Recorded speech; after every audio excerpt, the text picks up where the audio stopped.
Alright, hello, ladies and gentlemen, welcome back to the channel. Today, I'll be reacting to 10 WWE moments retconned. I don't specifically know what that word means, but it's just taken out of, forgotten about, purposely forgotten about, basically. WWE, like every other TV show, they need to just fix a few things. They need to forget about a few things. Some things just didn't work the way they thought it would, and they need to change things, so some things will be forgotten.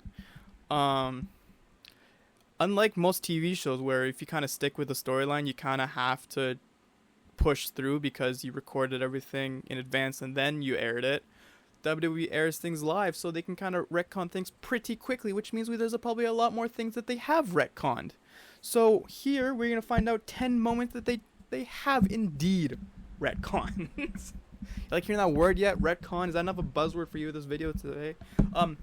Also, this is by fucking long time wrestling YouTuber, Wrestlelamia. This guy's been doing it for fucking ever. I don't know how he hasn't crashed out yet at this point, because he is a super OG of the wrestling YouTube landscape. So good to see him, I guess, still making videos. I don't think all of them are very much quality, but it'll be interesting to see what moments he talks about that are retcons. If you guys want to see the original video, be linked down low in the description. But let's check this out, man. What was the thing Blasphemous HD always said before you got into his videos? Surely he had a saying before he went to go start a video. I'd have to watch a video just to find that out. Alright, let's get into this though. I'm issuing you a challenge. Whoa, what the fuck? Oh, it's not out of the question. Dude, I don't think I've ever heard Umaga actually speak a word before. What the fuck was that? That was crazy. I see why. Okay, interesting start to the video. For WWE just to completely ignore a major storyline. Over the years, WWE have insulted the viewer's intelligence to such a degree where it's turned fans away from the product. Join us now as Wrestlelamia looks at 10 insane WWE story retcons. Be sure to subscribe and hit that notification bell for daily wrestling videos. Number 10, The Undertaker vs Triple H at WrestleMania 17. WWE's decision to have Good match. The Undertaker face Triple H at WrestleMania 27 went down well with the audience, and it was seen by many as the next logical rivalry for the Dead Man. Whilst the feud to the matchup had some fantastic moments, it was kind of bizarre that WWE just failed to mention that The Undertaker and Triple H had wrestled at WrestleMania before, specifically WrestleMania 17, 10 years prior. WWE decided to just outright ignore this during the build, and it wasn't alluded to a single time during the promo segment or even on commentary. I do get that. I think it's just because, again, the whole story they were telling with Shawn Michaels and now with Triple H, stepping up for his best friend, it wouldn't make a lot of sense to just kind of mention that, because I think they want to see Triple H more as someone that actually could beat him. So I get why. I don't think it's it's not like them covering up something, but I guess it would be a bit odd to be like, hey man, you guys didn't even talk once about the fact that you've already fought him before and he's beaten you. Still though, I think it serves more purpose to the story to not really bring that up. WWE were likely under the impression that this added to the mystique of the match. Acting like WrestleMania 27 was their first WrestleMania matchup would somehow make the match more interesting. Number 9, Logan Paul and John Cena are enemies? The WWE decided to have Logan Paul involved in a number of John Cena's final matches in 2025. Naturally, this has led to significant criticism from fans. During Cena's infamous heel run, WWE would have Logan and Cena team up, and it was presented as if the two were friends on screen. However, when Cena turned back to being a babyface, the two were now suddenly enemies. Both had personal issues with each other. Wrestlers hating each other just because one is a heel and one is a face. Well, he turned into a face. That's why he doesn't like him. He liked him before, he doesn't like him now. He changed, bro. And it's like, Logan Paul just went, fuck you, man. I sure would have been nice to see them actually kind of acknowledge that a bit more than they actually did, but it's just how it be sometimes, dude. Face is incredibly weak storytelling, and unfortunately, WWE relies on this far too often. Number 8, Sell Your Soul.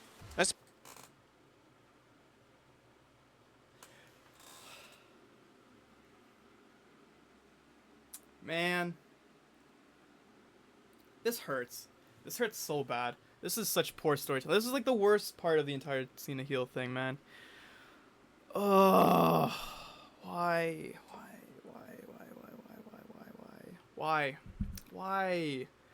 Speaking of John Cena's heel run, one of the central elements of the entire arc was The Rock. The Rock would initially try to get Cody Rhodes to sell his soul, but after he refused, Plan B would be John Cena.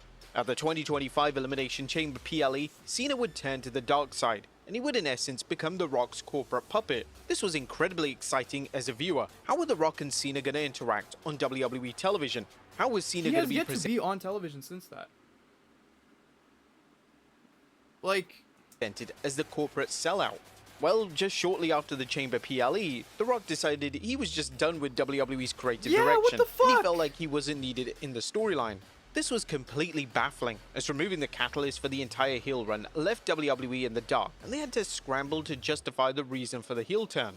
The Rock would be barely mentioned in any capacity during Cena's heel run, and Cena had to go down the typical "you booed me" route, despite the fans not booing him for a number of years.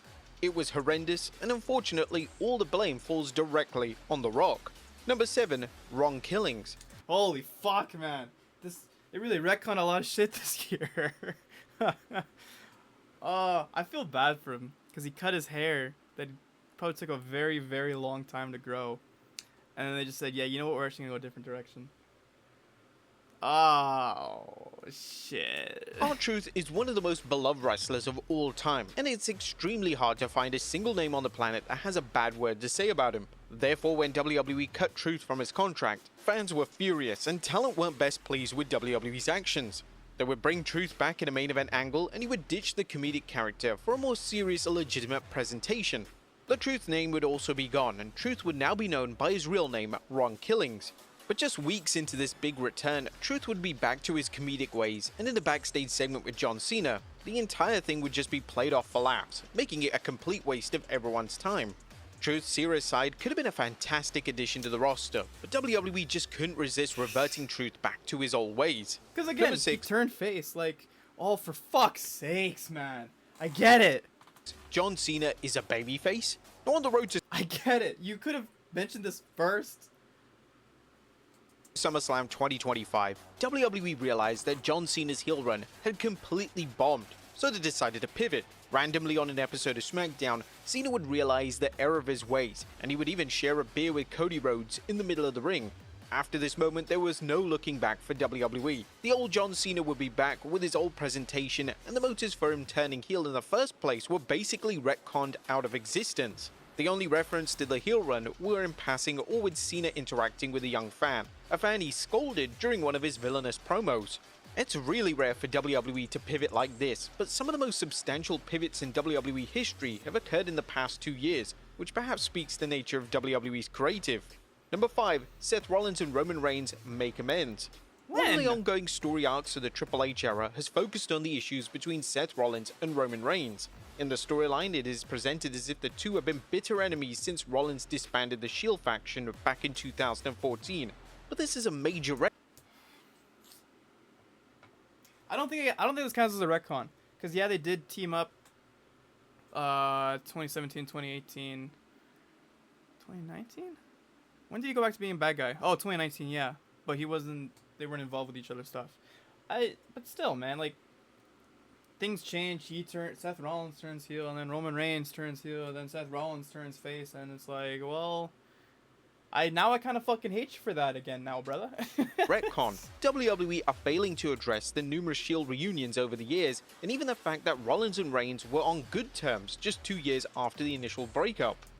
How would you though? How would that serve any purpose to the storyline to bring this back up? To just be like, hey man, you tried to ruin my career, but then we were cool for a little bit, but now we're not cool again. Wouldn't it just make more sense for it to just, we're not cool? Would that not? Why would WWE book this storyline in this way? Well, the simple answer is that addressing the fact that the two were friends post-Shield breakup may have been seen as too confusing. Retconning the post-2014 reunions out of existence keeps the integrity of the 2014 breakup intact and creates an image that the two have been mortal enemies since that time. A WWE likes to act that Reigns is traumatized by a dreaded steel chair, the steel chair that Rollins used to disband the Shield group, but this is a relatively new story beat that was only added into the lore a number of years ago. Number 4, the NXT title is a world title. Oh, so in 2020, sakes. You gotta love a good stat padding. Who doesn't love a good stat pad? I know. Around WrestleMania season, WWE decided that the NXT title was going to be presented as a world title on par with the two respective titles on Raw and SmackDown. This caused some controversy at the time, as it hasn't been mentioned prior, and the only reason for this new rule was because Charlotte Flair was challenging for the NXT Women's title at WrestleMania 36, and as the Royal Rumble winner, they had to pretend like it was a legitimate world title. Whilst this certainly made the match feel like a big deal, it opened up a big can of worms, as WWE were now saying that all the lineage of former champions counted as world champions, but this wasn't actively mentioned on TV. For instance, when Shinsuke Nakamura would wrestle on the main roster, he wouldn't be labelled and promoted as a former world champion, so it was confusing as to what WWE were executing. The entire phase was retconned when WWE introduced the NXT 2.0 brand, and WWE decided that the NXT titles were definitely not world titles. Around 2021, the titles would never be referenced as world titles ever again, which was the right move as NXT was a developmental brand, and acting like their two top titles were on par with the WWE titles was just nonsensical. Number 3, the ECW title is... This is a very interesting argument if it's a world title or not.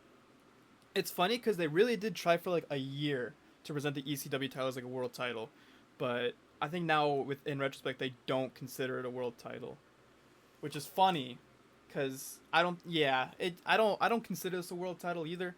Some people do, some people still do actually, but I'm not fucking counting Ezekiel Jackson as a former world champion. Are you kidding me? It's a world title? The NXT title isn't the only title which went through a brief period of being recognized as a world title. When WWE relaunched the ECW brand in 2006, the ECW title was officially called the ECW World title. This made sense as it has names such as The Big Show and Rob Van Dam competing for the gold. However, when names such as Johnny Nitro, Vince McMahon and Chavo Guerrero began to win the title, it quickly dawned on fans that there was no way WWE could legitimately be saying that this was equal to the two other world titles. Shit, that's a cool one. In 2007, The Undertaker would get the opportunity to pick his WrestleMania opponent following his Royal Rumble win. Look at this. And he could pick between the WWE title, the World title, and the ECW World title. At the time, the ECW World title was held by Bobby Lashley, and Lashley didn't feel remotely out of place standing side by side with Batista and John Cena. However, just a few months after this, WWE decided to deliver a major retcon. They would decide that the ECW World title was no longer going to be considered a world title. And this was confirmed when reigning champion Chavo Guerrero would enter the 2008 Royal Rumble. This was the right move from WWE, as the names that were holding that title would become increasingly more questionable as the years went on. Number 2, Triple H and Stephanie McMahon's divorce. The lore and continuity... This is interesting, actually. This is a very interesting retcon, because it deals with, like, real world and, like, you know, TV stuff. But I think the way it works is that, you know, they got engaged, they got married, and then separated in, like, 2002. So they got married in 99, I believe. And then they separated in 2002, but then they actually got remarried again in 2003. But that was their actual marriage, so... Surrounding Triple H and Stephanie McMahon on TV is hard to grasp. The two in kayfabe became an item in 1999, and then in 2002, they divorced. However, fast forward to 2009, they were once again married. It was implied that the two had never had any issues. The two had been committed to each other for a long time. This all surfaced during the Randy Orton vs. McMahon family storyline. This wasn't the only thing that was retconned, as any prior bad blood between Triple H and Vince McMahon was also erased. Triple H was presented as McMahon's son-in-law, however during the 2006, 2007 That's the really... Okay, bad fucking... and 2008 rivalry, That's a very funny retcon to be like, oh, we're friends now. But I think it's for the greater cause to be against Randy Orton, because, again, Vince got punted in the head by Orton, so I'd imagine, yeah, you know what? I'll team with my son-in-law on this. Feuded for 3 years, this relationship was never directly cemented to the audience. And number 1, The Rock and Cody Rhodes fiasco. This is number 1. Why does it take you 2 minutes to talk about this? What the fuck? The storyline revolving The Rock and Cody Rhodes is so hard to dissect because it has numerous retcons and pivots that made it difficult to follow as fans. The first issues between the two surfaced in 2024 when Cody Rhodes gave up his WrestleMania spot so The Rock could wrestle Roman Reigns. It really wasn't exactly made clear why Rhodes gave up his spot. However, due to the fan backlash, WWE were forced to pivot, and they would go back to Rhodes versus Reigns. You know what's funny? I think it's the idea of... Okay, I'm going to try to explain some storyline. So, Rhodes... He said something in the promo. Go watch the promo if you want to see why he's giving up his spot. He mentioned it in the promo. I think it also helped with, like, I think a lot of Seth Rollins, Cody Rhodes stuff kind of convinced him to do so when Seth Rollins talked to Cody Rhodes about him challenging him for the World Heavyweight title. So he said, okay, I'll do that, and then I'll give my spot to The Rock. I'll let The Rock take you for the world title while I still have my challenge for the World Heavyweight title. And Rock can challenge for the Universal title. But then he held the wheel on Cody chance, and The Rock started getting annoyed by that, calling them crybabies. And then Cody was like, hey, wait a minute. No. I gave you this opportunity. You're being a fucking asshole about it. I'm actually going to fight. I'm going to take that spot back. I'm going to fight you.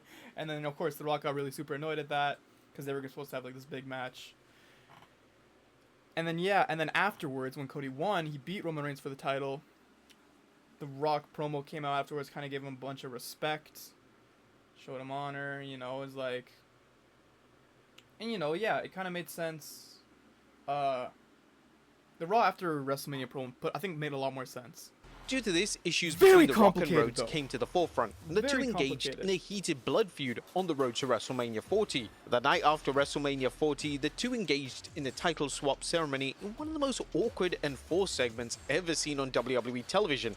Rhodes wasn't angry at The Rock, despite him making his life a living hell over the past few weeks. Rhodes just seemed to go along with what was unfolding. And then because it was kind of like, okay, The Rock, he's so fucking weird, man. It was just because, The Rock was just saying a bunch of bullshit.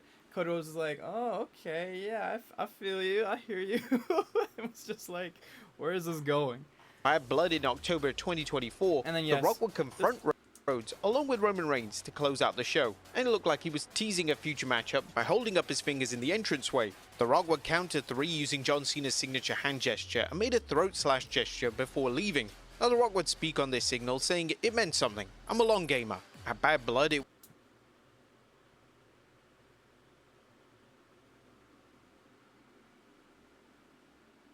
obviously the trilogy.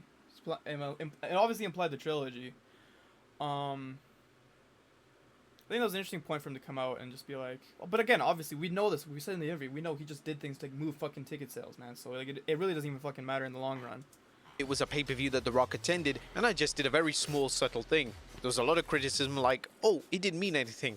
Well, it did. It's okay if you're not thinking about it now, but trust me when I say this. We are thinking about this stuff. We are long gaming this.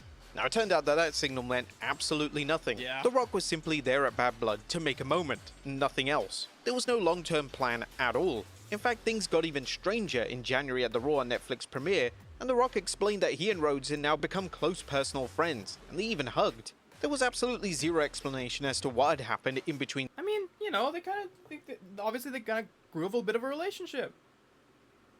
Or if they team with the guy, yeah, they kind of get to like, you fucking, oh, okay, you're actually kind of cool now. That time, how did they become best friends again? All they did was present Rhodes as a complete idiot. How could Rhodes forgive The Rock for treating him in such a way? Because he beat him. It was one of the most baffling storylines ever. But there you have it, folks. 10 insane. Damn it, that was a lot of... Okay, that was a lot of mental gymnastics, but it makes sense. I think a lot of those make sense. You harped on a lot about the Cena heel turn thing. We'll talk about that later. But that was 10 WWE moments retconned from history. Kind of wish there was more like older stuff in that, but still, decent video from Wrestlelamia here. If you guys enjoyed the video, if you guys enjoyed this video, be sure to leave a comment. Talk about other moments, maybe WWE Retconned, maybe the WrestleMania missed something because he misses a lot of things often. Playlist of my other wrestling reactions. Here's a video that you think you'll like, and you can subscribe to the channel right here, which I recommend you do if you want to see more from this channel. Leave a comment if you enjoyed the video, but that's gonna do it for me. I will see you guys in the next video. Goodbye.